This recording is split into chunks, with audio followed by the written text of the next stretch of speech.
Welcome to One Sharp Sword, cutting through to what matters most. I'm your host, Dr. P, Dr. Wayne Pernell, the Exponential Success Coach. Today, I have an amazing woman joining me as my guest. This is great. I've got Andrea Edwards. She's a speaker. She's a social change agent. She is focused on empathy and compassion. And today we are talking about, among other things, because I'm sure we'll talk about other things. Today we'll talk about uncommon courage, which happens also to be the name of her book. Andrea Edwards. Andrea, welcome. Oh, thank you so much for having me. I'm really delighted to be here. I am delighted to have you here. This is great. So uncommon courage is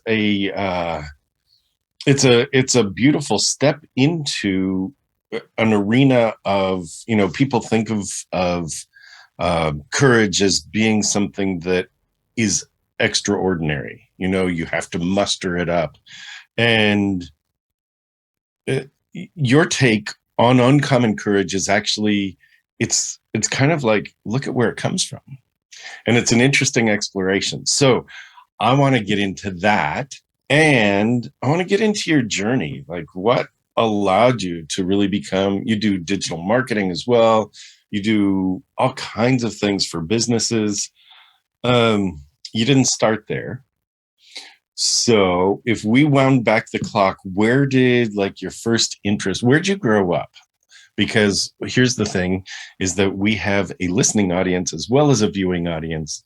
And out of your mouth is not the California accent that I have. So talk a little bit about where you're from and where'd you grow up and how'd you grow up? All right. So I grew up about 300 kilometres north of Melbourne in Australia.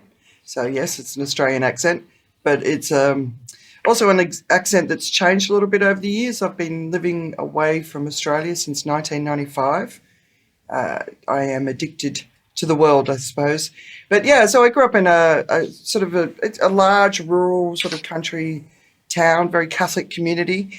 And it was a wonderful childhood in the ways that it was, everything was possible. I used to race bikes. As a teenager, I did bodybuilding. I played in the local brass band, which is where my big musical sort of journey began. And then, yeah, what did you play? Just curious. I played the euphonium. Well, that's the instrument I mastered, which is like a small tuba. So it's not a common instrument in American bands, concert bands. No, it's more of a traditional British brass band instrument. It's a little higher than isn't it? Tuba. Yeah. It's always described as the cello of the brass band world. So it sort of sits at that sort of level. But it's a beautiful instrument, and I love playing it. And after I went to university, my first job, I was a musician in the Australian Army, so I really did love playing it. But yeah, no, I mean, I see my childhood as one of freedom. So freedom has always been a quality that I valued in my life, but also a lot of stubbornness is there as well. So I got my strength in my teen years. I got my mindset sort of, I knew who I was, and you never really know who you were when you're a teenager, but I was well and truly onto the journey of just the confidence in my ideas, the conviction in what I thought was correct. And while I was always open, I think from a pretty young age, I started to become pretty sort of, I don't even know how to describe it, but just I knew who I was, and it's amazing. Most teens are searching for who they are up until they're 80 years old. So most people are indeed.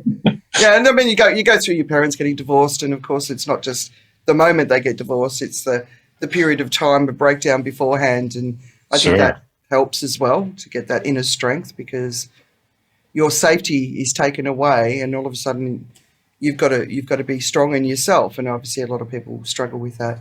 So then it went on to obviously musician in the army after university, and then I sort of moved my way into public relations for the Defence Forces, which was fascinating.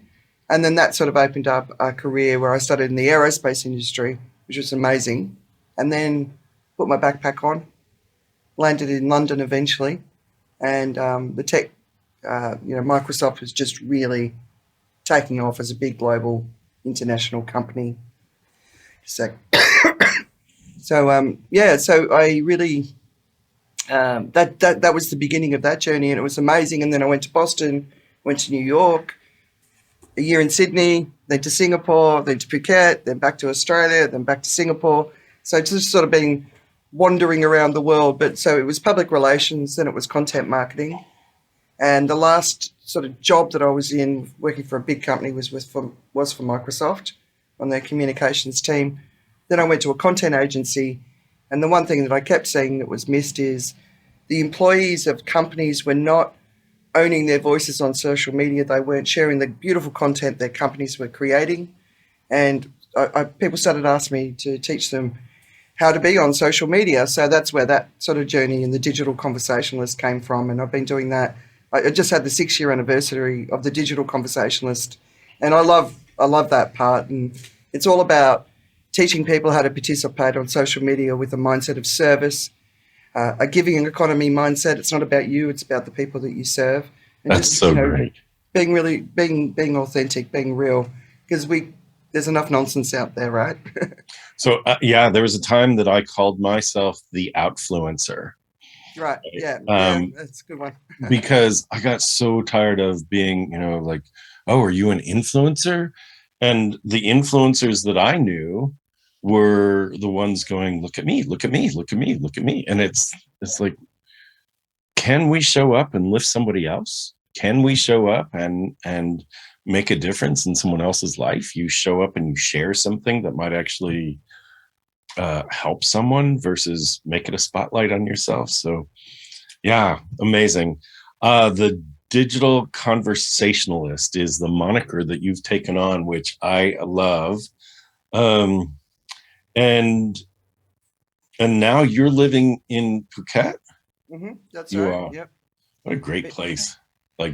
And we've only, at least in my assumption, I'm making an assumption that most Americans only know about Phuket from Survivor, right? The television show right. that was filmed there. So, yeah, how is that? Well, I got to say, during the pandemic, it's been an amazing place for us as a family to be. We came here so that our sons could go to. There's a school here that's got a particular program that one of my sons in particular needed, and that's been amazing. It's called Arrowsmith. I don't know if you've ever come across Barbara Arrowsmith, the woman who changed her brain. No. So it's not that it's not accessible everywhere around the world, but in Asia, it's Phuket. So we came back to Phuket after trying to live here when the 2008 global economy crashed, but it just wasn't the right time. Yeah. Our son, one of my sons, he was 15 months old at the time. He got electrocuted touching a light, and we're like, oh no, we can't do this. And it was just small children at that time. But now, definitely, it's changed a lot. But yeah, so it's been a great time to ride out the pandemic, but it's also been a devastating time because the economic impact here in this part of the world from how long this pandemic has gone on for. Yes. It's been very, very brutal for people, and it still is brutal for people, and we're still seeing it. And then we've got the whole Ukraine war coming into account, and it's very, very difficult for people around the world going through this time, and living next door to people who are suffering so much has been challenging. I mean, I've been involved in the community. All of us have come together and we're all doing a lot of work to help each other. We've got the mindset, let's make it through together. I think it's important to have that mindset. I'd like to see that mindset at play more around the world, but, let's take care of each other because everyone benefits when you do. Crime was starting to go up, and it was simple things like people breaking into houses, stealing food. It wasn't violent crime. Crime happens at the same time. So let's take care of each other and make sure no one's hungry. When a person's hungry, they have no ability to make a rational decision. So let's make sure everyone's fed. And there's been amazing people in this community doing so much work to help our neighbours. So it's been inspiring at the same time. What a beautiful message, truly, you know, and to simply remember that. I mean, there's so much that we need to be grateful for. You know, the audience, right? We Yeah, each wake up and we have these devices we can listen to or watch this podcast on, and yeah, with that, there's an assumption that probably food is in the house, and things are going okay, and there's so many who have less, and so what can we do? I love the saying, let's make sure everyone's fed. yeah. And your focus has been on empathy and compassion and bringing that to the corporate center as well. um so I mean, it's you gave me you shared with us quite a lot of, like, here's my life, whoosh. And it's great. So what is the work you're doing now? What is, like, what is the biggest impact you're having, and where do you think you're going to have an even bigger impact? Oh, it's such a good question. I don't know. I don't know what the ultimate goal is. I'm just sitting here trying to do my part to wake humanity up to the crises that we're facing on so many levels, right? So I do this thing called a weekend reads, and it's everything I'm reading and watching in a week, and I share it every single Saturday. And the reason I share it is because too many people are stuck in their knowledge silos. So that's one of the things that I'm trying to do to counter that challenge. We have to go wide. We can't rely on single sources. We can't make good decisions if we can't see the whole picture. So, if you go and look at my weekend reads, it's every type of publication across the world. It's not just that single source, which most people rely on, and it's dangerous. I love that. I love that. I'm one of the you're one of the few people I know that read beyond one newspaper or one TV source or whatever. I I get my news from around the world. I get six or eight different news sources, because, and I listen to in America we've got a two-party system, and it's become pretty divisive on both sides. It's pretty horrible, Yeah, and so I listen to what both sides are saying, yeah, just to hear, like, how are you tearing the other person down? How are you tearing the other side down? And what do you really believe in? And what I'm hearing is there's not really a lot of belief in anything. There's just a lot of ad hominem attacks, which yeah. that's not news, So, Yeah. I'm It's not. delighted. It's not. It's not serving the society. It's not serving American society. It's not serving any of the societies because it's not just happening in America. I mean, I'm seeing it in Australia. I Yeah. think Australia is coming out of. So one of the challenges in democracies that I see is demographics. So the baby boomer generation, which have a different they just have different priorities, right? Yes. They're I'm a Gen Xer. Are you a Gen Xer? I'm a tail end of a boomer. Oh, okay, okay. So you must be pretty close. But and this isn't saying the whole boomer Right. criticism that's been going on for a number of years. I think we've got to be really careful of you know saying a whole generation is a bad thing.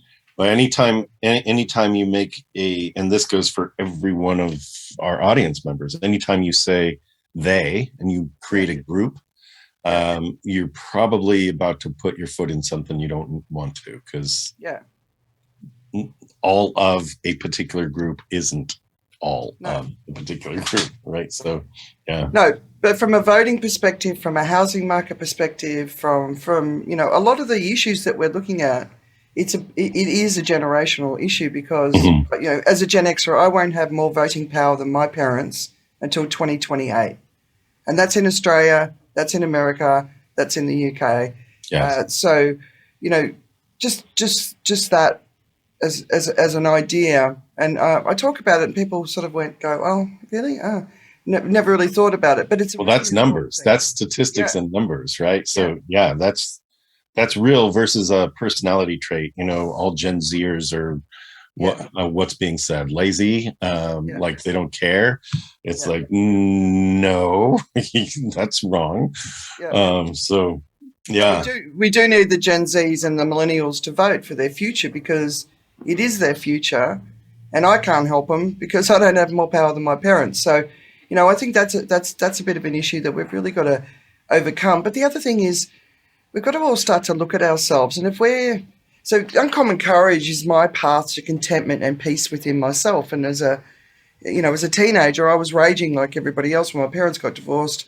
I was angry for a long time, and I was probably in my early 20s, but really it was after I started to get on the road and really travel and create distance from my family and from my community and get to know who I was outside of other people's idea of what I was.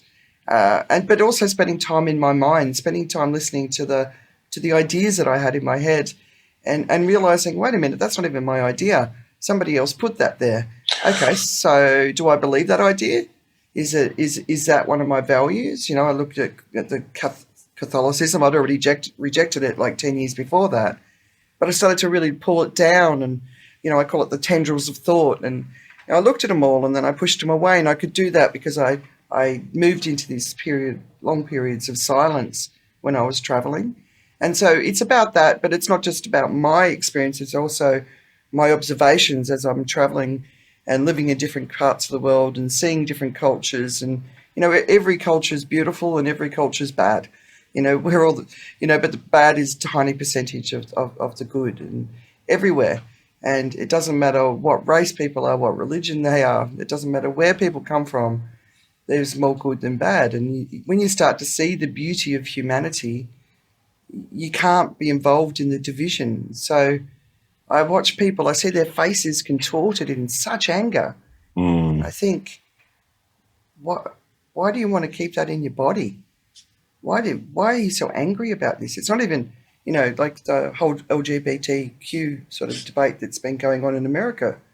Like, if they're not harming you, if they're not in your life, like if they're not forcing you to live in a different way, why can't we just accept all forms of humanity and be at peace with each other? And you can't not feel like that once you've seen all of the beauty that's in the world. So, but it's more about, really, people carry so much in their bodies, so much negative energy in their bodies and negative emotions, and we don't have to. No. So a friend of mine recently said to me, the book, I'm thinking for her, She goes, I don't have to spend all that time doing all that thinking. You've already done it for me. And I think that's a good result.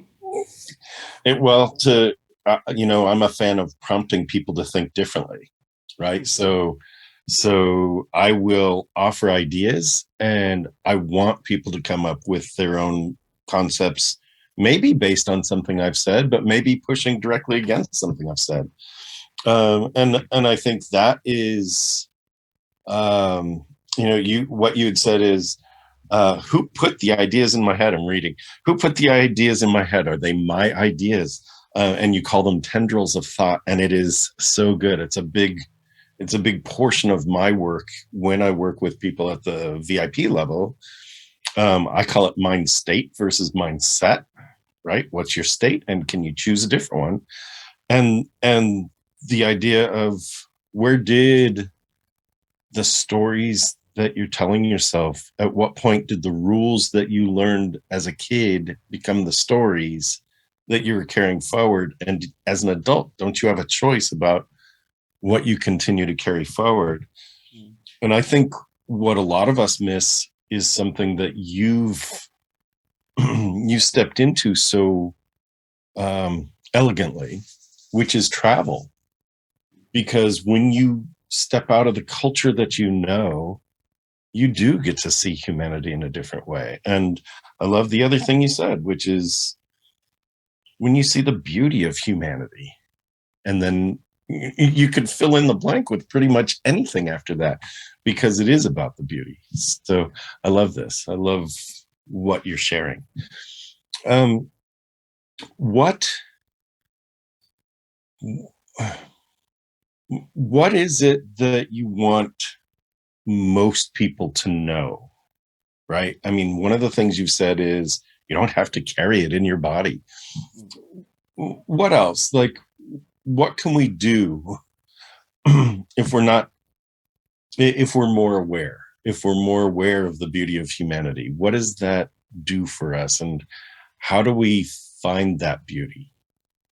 You know, one of my passions has always been history, and when you look back through history, you wonder how did when World War Two, most people can relate to that. How did it happen? How did the people allow it to happen? And I've never been able to make sense of that until probably the last 5 years, because I can see it how it happens now. And it happens by us being divided. And that's a story of history is divide and conquer, right? Mm. Go back through Roman history, the Germanic tribes, they just couldn't get the message. If we come together, we can beat these guys. And for a very long time, they were really struggling with that unity. And what we've been looking at around the world, and I know in America people have a very can have a very American view of what's going on from a Mm. news perspective, because your news sources are very American focused. It's a big country, it makes sense. But for someone like me who sort of I look at news from everywhere because I've lived and travelled and moved everywhere. It's going on everywhere.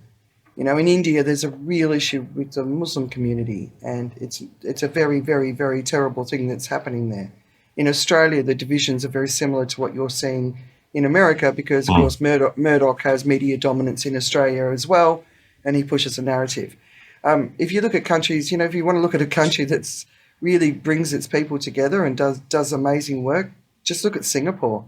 Look at the Prime Minister, Prime Minister Lee Hsien Loong. When he speaks, he's always worth listening to.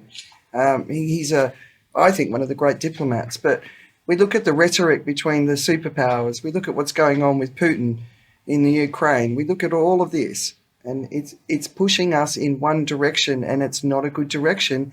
And we've got the climate crisis on top of it. So the only thing that we need to be doing right now is coming together. The separation of us will lead to unimaginable suffering, because we have to come together to overcome the challenges that the world is facing. It's our only chance. And This is it's uh, it sounds like a plea to Obi-Wan Kenobi, help us, you're our only hope, and um uh, Andrea, how do you think we can come together? I mean, the world history has been riddled with division. There have always been wars. Um, the other side of that is there's always been peace as well. So how do we spread more of one than the other? we've never been in a position that we're in right now. But this has never happened before. There's so many different forces coming together at the same time. So yes, when you look back, we can't take a lot of inspiration from behind us. We actually have to move into a future that is completely different from anything we've ever experienced. And when I listen to the doomers, I don't know if you've heard the term doomers. They're becoming quite prolific, and they're becoming prolific because awareness of the global crisis from a climate emergency has only just really started to gain the tipping point momentum. So when you first come to terms with the crisis, it's a pretty overwhelming thing to understand, and you are going to go into despair. And that's why a lot of people don't want to do it, because why would you choose that, right? But we Mm. need people to choose it, because we really are running out of time. If you've read the IPCC reports, the series, from last year and the two this year. But IPCC reports are always very conservative, and they're saying this is the red what was he's saying the red alarm bell for humanity. I can't remember off the top of my head, but here we are here, right? And in order for us to make it through with the least amount of suffering possible, so every delay increases suffering. So we are going to have to adapt. We are going to have to change. So what are you seeing, right? Because I don't it's know if you want to know what I'm saying. well, here's the thing: is it's easy to it's it's easy to go, yikes, the end is near. Hmm. It's another thing to say, our climate is in trouble. Like global warming is real, and most people are actually seeing that now. Yeah. It's another thing to say, wow, the world is in trouble. Look at all the fighting. Um, and my message is typically one of, you've got to level up your own personal energy in order to lift other people, not be sucked into the doom and gloom of the stories that are out there. And so what you're talking about is actually a balance, which is perfect, because I never say level up and don't pay attention to it. I say level up so that you can, right? Your feeling bad about something never changes the ability. Like you don't have the ability, if you feel bad about something, to actually make a difference. If you feel powerful and know what's coming, you can actually step in and make a difference. So that's, I guess, where I'd love to take this conversation is, Yeah. there's bad stuff happening, there's good stuff happening, seeing the beauty in humanity.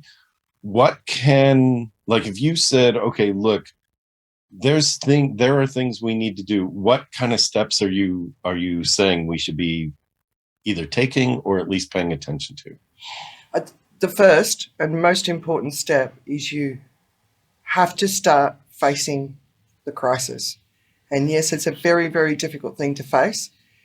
When it sinks in where we are as a society, as a global society, it's very difficult to not sink into a very deep level of despair, because we have gone too far. We didn't listen. 20 years ago, we should have been making pretty dramatic changes. And now here we are, and we're going to have to make them a lot faster, and it's going to hurt a lot more. I mean, I'm talking the global economy needs to change.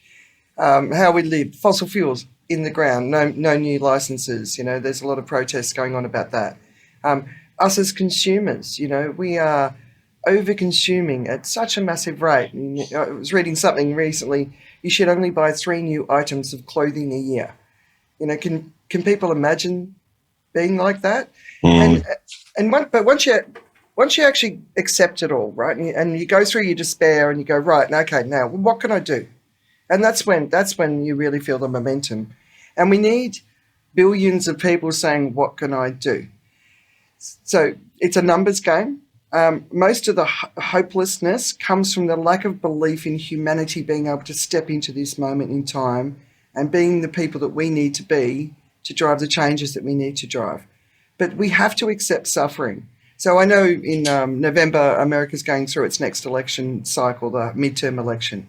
And the chances are the Republicans will gain some seats, which means that the Democrats are basically going to be useless for 2 years because they have no power. And that's a disaster for the world, those situations. When there's nobody who's making any momentum anywhere and everyone's just fighting with each other, and it's not a Republican or a Democrat thing, it's just useless. Like in Australia, their election's coming up in May. It looks like the opposition party will get in and have a significantly higher number of seats. Now, that means they can do something, right? We've been in a deadlock for too long between the opposing parties, and action is what it takes. But as voters, as citizens, we need to say, I know what needs to happen, and I need to accept that I'm going to have to suffer. These aren't easy decisions, but the place to start is with yourself and changing your lifestyle, and it's a real joy to change your lifestyle. My composting solution, which is extensive, I'm going to have to do a video on it. It gives me joy. I can't believe I've got joy and there's maggots in the middle of it, but I feel like I'm contributing. That's a great quote. Yeah. nothing that comes into our house, if it comes in, and we don't always choose what comes in, but where does it go next? That throwaway culture that we've built, Yeah. When I was in America just before the pandemic, I was shocked by the amount of waste, plastic cutlery everywhere. You don't just have one napkin, you have 10 napkins, takeaway boxes, an apple in a plastic container with a little tub of caramel. I mean, there's so much waste, and we've just got to stop it. If it exists for a moment to serve you in your life, that's part of the problem that we're trying to overcome. And we need to stop the throwaway culture. And you know, people with four cars in the driveway. Do you really need four cars? Could you get down to one? And it's not about replacing. Like people say, oh well, electric vehicles will replace. They'll fix the problem. Well, no, because it takes 7 years for an electric vehicle to counter out its emissions from its creation Mm. before it starts actually. But if you've got four cars now and they're all gas guzzlers, and you're going to move to four electric vehicles, it's not really the solution. We need to shrink everything down. Our contribution on the planet. America and Australia. I think we live within the ability of the planet to serve us. We already run out by like March every year. So I don't know if you've seen every year there's when the planet overshoots Earth and Yeah. what it can provide us, and then it does it by country. Australia and America, we overshoot by March. We don't even make it through 3 months before we Amazing. take on, and we've just got to. We're out of balance. We're out of balance Yes. everywhere. you know. Years ago, I don't know if you know this, years ago, probably in the late 70s, actually, might have been early 80s, there was a film called Koyaanisqatsi, and Oh yeah. and the subtitle was Life Out of Balance. And it's like, yeah, this conversation has been going on for decades, decades. And it's one of the things, we talk about, we need to change. And everyone, like if you were in front of a crowd and you said what you said, people would nod their heads and say, yeah, we probably do. Yeah. And how many of us are willing to say, okay, I will begin that process. I can't commit 100%. I'm at least going to be more aware, and I'm going to make a different choice. And in America, we're starting to see, like, we're obsessed with perfect food, right? And it's like the perfect apple is what makes it to the store. The not so perfect apples, where do they go, right? So we're actually seeing kind of imperfect food services showing up. Like, look, this was grown on a real tree, and okay, it might have a brown spot on it. Oh, it's still edible, right? It's like it doesn't have to be polished and waxed and all that stuff. So, I mean, what you're talking about is psychological safety and individual comfort, and you're inviting people into an uncomfortable place. Yeah. That may or may not be suffering. You've used the term suffering multiple times. I'm a bigger fan of the word struggle, because I think, like a butterfly that pushes out of its cocoon, the wings get stronger when it struggles. It's not suffering to do that. And so it's kind of a volitional act to step into, I can do things that are uncomfortable. And I think that's one of the things where I can, kind of applaud this work, where it's like, yeah, we can struggle without it being true suffering. There's enough suffering in the world for us to step into that. My perspective. I like the distinction, but I do think if we don't get it right, we will be suffering. That may be so. Yeah. Right. So the choice is to step into struggle, excuse me, or to suffer the consequence of suffer. Yeah. That may be so. This is great. I didn't know where our conversation was going to go today. And the best conversations, right? True, right? So Was there something you were hoping that I'd ask you? Was there something that was like, oh, dang, I hope we talk about this or that, or, oh, I really want to make sure that I touch on this point. Like, is there something that you were hoping to say or hoping I'd ask you that I haven't touched on yet? I'm just delighted you wanted to talk to me about the climate emergency because it's not something I every single day I am showing up on social media. I do this daily tip now, which I've been doing for 6 weeks, and I'll probably keep going for as long as it'll just keep going because there's always something, right? And it's education, it's tips on what you can do, it's helping people understand the terminology because there's a lot of people quite confused about it. And I'm participating on social media at the moment in a way that I actually discourage my clients to do because it's all the time, right? And it's just because I've got such a sense of urgency now. I look into my children's eyes. They tell me their dreams for the future. Mm. They want to have children. One of them wants to have 4 kids. I'm like, are you mad? Why would anyone want that? No, only joking. Two's enough for me. But I look into their eyes and they tell me their dreams, and I don't know if their dreams are possible. And they know I'm out there fighting for their future. And in their minds, they're 14 and 15 and they're going to wake up to the realities soon. But in their mind, their mum's fighting for them. And Yeah. and I can't stop. I can't stop fighting for them, not just for them, for all children. And, Good. We've had it so easy for so long. So easy for so long. In the Western world, countries like America, countries like Australia. And that time it needs to be over because we've had it so easy that we've created the problem that the rest of the world is now facing. And we have to get our minds around this. And we have to start preparing, We should be building refugee cities all over the world so that we know where the floods of the climate refugees are going to come from. They're already trying to get into America across the borders, right? But there's so many more parts of the world. We need to get ready, and we should be building the infrastructure so that they can move somewhere, be safe, not be sold into slavery, not suffer, not just the things that those people have to go through. If they can eventually get to a place of safety, we should be prepared for that. If we don't wake up and it's as bad as what people say it's going to be, everyone's going to be clustered up in the north. Well, what are we doing to get ready for that? How are we going to feed people when we don't have the land mass to grow the food?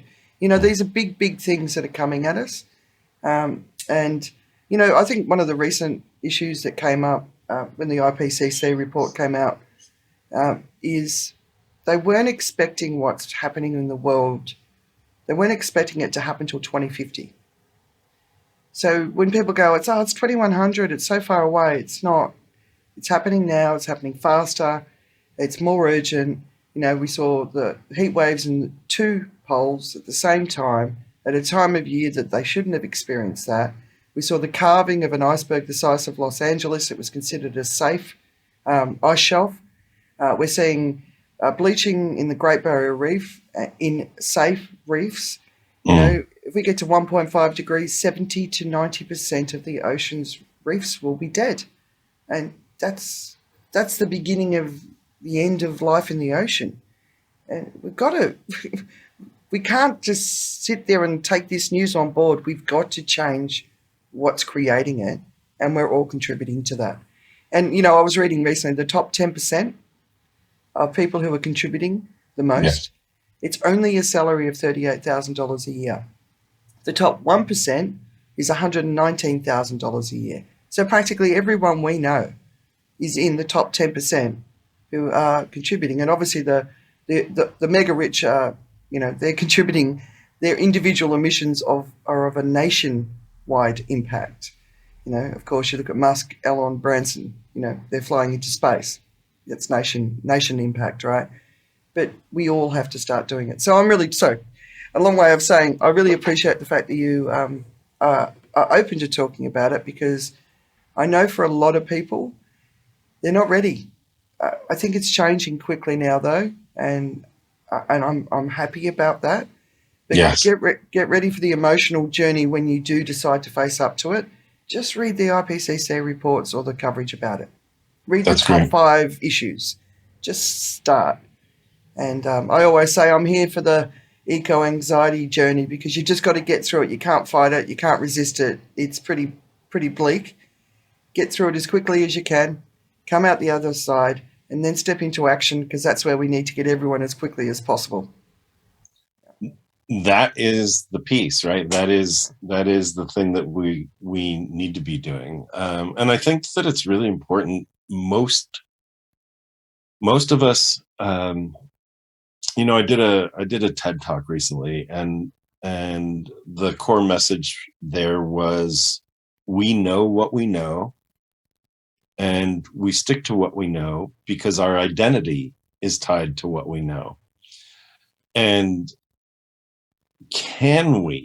dare we choose to explore maybe something that's beyond what we know, right? Can we look at something else?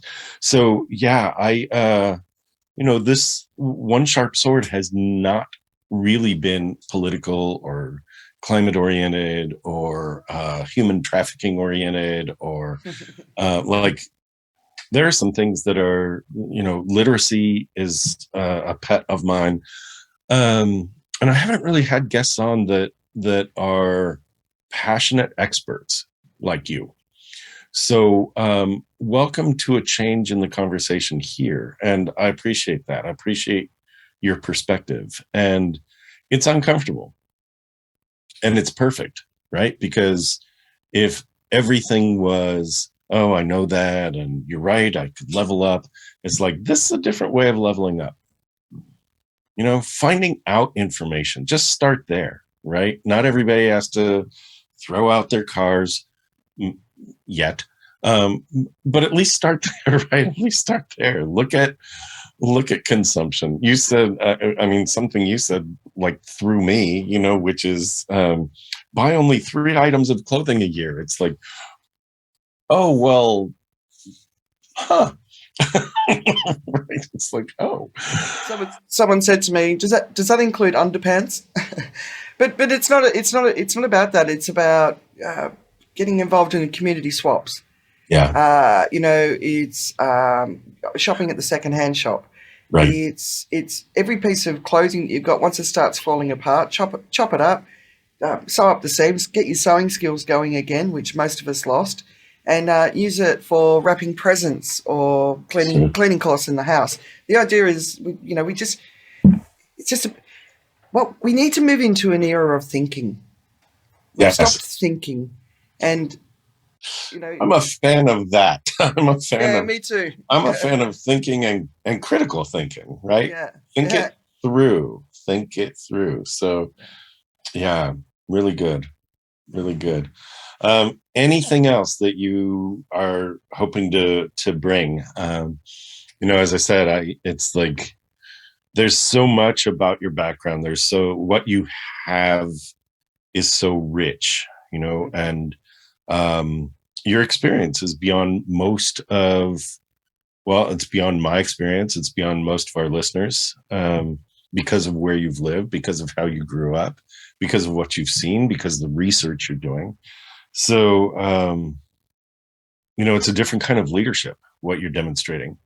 I bring more traditional leaders here. And so, people who have been senior vice presidents of this company or that, and the leadership lessons are not dissimilar from what you've said, which is we need to come together. We need to communicate. We need to unify. And it's like, yeah, at a very basic level, that's where we need to start. So I love that. Again, I'll put it back to you. Is there anything else that you are hoping to bring to the audience today? Yeah, well, so really thinking about your audience. So the thing that I get paid for, I suppose, all the other stuff that I'm talking about is my mission. But the thing that I get paid for is I work with business leaders, executives, but I work across the entire employee base, but I focus on the executive team first. And if you have the opportunity to do this, you should always start with the executive team. And that is really stepping into and owning your voice on social media about the issues that you care about. A lot of people are stepping away from social media because there's too much narcissism, there's too much me, all that sort of stuff. We can't step away from social media. It's where the global conversation is happening. We have to step into it. If you've got something of value to put into the center of a conversation, you owe it to us to participate.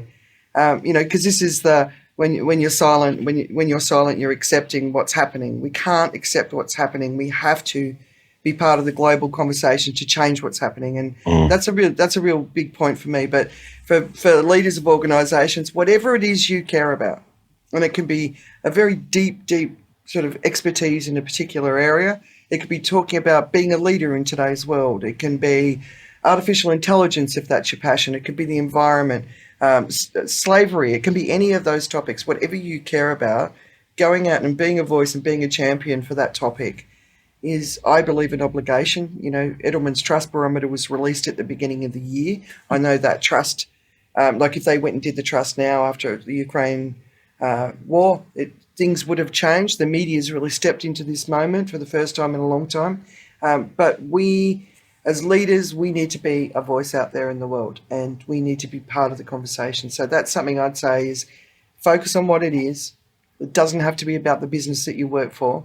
It has to be about what you care about, and turn up with the intention of driving change, educating people. You can make people laugh if you want. That's good too. We need that. But be a voice in the world. We need the good people of the world to step up into their voices. So I think that's probably one of the bigger messages that I want to share, especially when you were talking about who your audience is. Yeah, You need to do that. it's good. Our kids deserve it, right? Well, yeah. I mean, we all deserve it. Our kids deserve it. I mean, yeah. In terms of benefit extension, how far do we cast our ripples, right? So our kids, that's great. And that message is actually congruent, very congruent with my message, and I'll leave it with that. That we are at a place where your voice matters. Yeah, that's it. And just recognize that.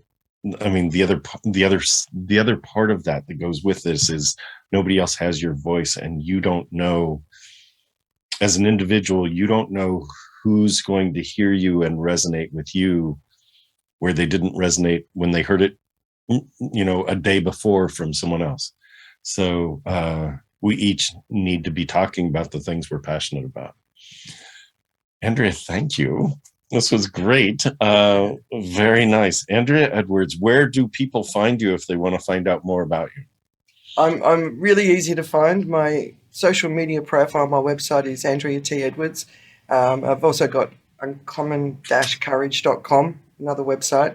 But yeah, I'm pretty easy to find. I'm as I said, I'm very active on social media, especially at the moment, and I'm sharing lots of different stuff on lots of different topics. But it's all about driving knowledge and awareness, and like you said, critical thinking. That's what I'm all about. Knowledge is going to get us out of this mess. Yes. Very good. Knowledge, awareness, critical thinking. Awesome. I'm writing it down. Andrea T Edwards is where to find her. So please look her up. Uncommon-Courage is the other place. Andrea Edwards, Andrea T Edwards. Thank you for joining me. I really appreciate you being here. Yeah, it's nice. It's really nice to meet you. You too. Thank you. This is One Sharp Sword, cutting through to what matters most. An exceptional, very interesting guest today, Andrea T Edwards. And I'm your host, Dr. Wayne Pernell, the Exponential Success Coach. Thanks for being here. We'll see you here next time.